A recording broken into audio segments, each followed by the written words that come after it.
आधीच्या महाराष्ट्रातलं मला जाणवत नाही जास्त, पण मुंबईमधलं मात्र हां. हे हमखास जाणवतं की मराठी माणूस त्यांच्या मागे उभं राहील. बरं. 80% का होईना मराठी माणूस उभं राहील, 20% इकडे तिकडे जातील, त्याच्याबद्दल वाद नाही.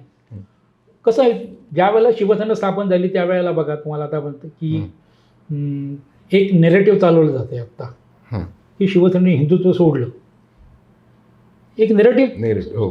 पण सोडलं असं कधीच नाही ना. शिवसेने स्वीकारलं कधी? भारतीय जनता पक्षाच्या आधीपासून स्वीकारलं. हे महत्त्वाचं आहे, लक्षात घ्या तुम्ही. शिवसेनेनंच हिंदुत्व स्वीकारलं ते आधीपासून. दुर्गाडी किल्ल्यावर देवीचं देऊळ आहे की थडगं आहे काही, याच्यावर वाद झाला. तो बाळासाहेबांनी मोर्चा काढला होता, त्यावेळेला आनंद दिघे होते. हो. तिथून हिंदुत्वाची भूमिका त्यांनी घेतलेली. मग निवडणूक आली ह्याची विलेपार्लेची, त्या निवडणुकीमध्ये बाळासाहेबांनी सांगितलं होतं गर्व से कहो हम हिंदू आहे. त्यामुळे त्यांचं ते जागा तिथं निवडून आली आणि त्यांचा मतदानाचा अधिकार निघून गेला. तेव्हा भारतीय जनता पक्षाला लक्षात आलं की हिंदुत्वावर मतं मिळतात, म्हणून त्यांनी युती केली.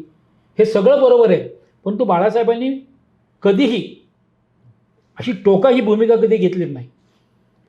त्यांनी सगळ्या पक्षाची युती केली, समाजवादी पक्षाची केली, काँग्रेसची केलीच केली. म्हणजे राष्ट्रपतीच्या निवडणुकीत काँग्रेसला मतं दिली त्यांनी. इव्हन मुरली देवरा महापौर झाले, कशाच्या जीवावर झाले? शिवसेनेच्या जीवावर झाले महापौर. सुधीर जोशी महापौर जे शिवसेनेचे झाले ते मुस्लिम लीगच्या पाठिंब्याने झाले. मुस्लिम लीग आणि शिवसेना एकत्र आली होती, एकत्र सभा झाल्या त्यांच्या.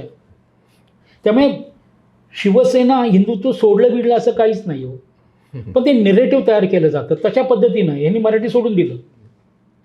आत्ता मराठी लागते, इतके दिवस कोणी इथले मराठी निघून गेले ना. गिरण्या बंद पडल्या तर करणार काय त्याला? गिरण्याच्या मागं आर्थिक आहे प्रश्न. दत्ता सामंताचा जसा प्रश्न आहे तसा आर्थिक प्रश्न पण महत्त्वाचा आहे ना.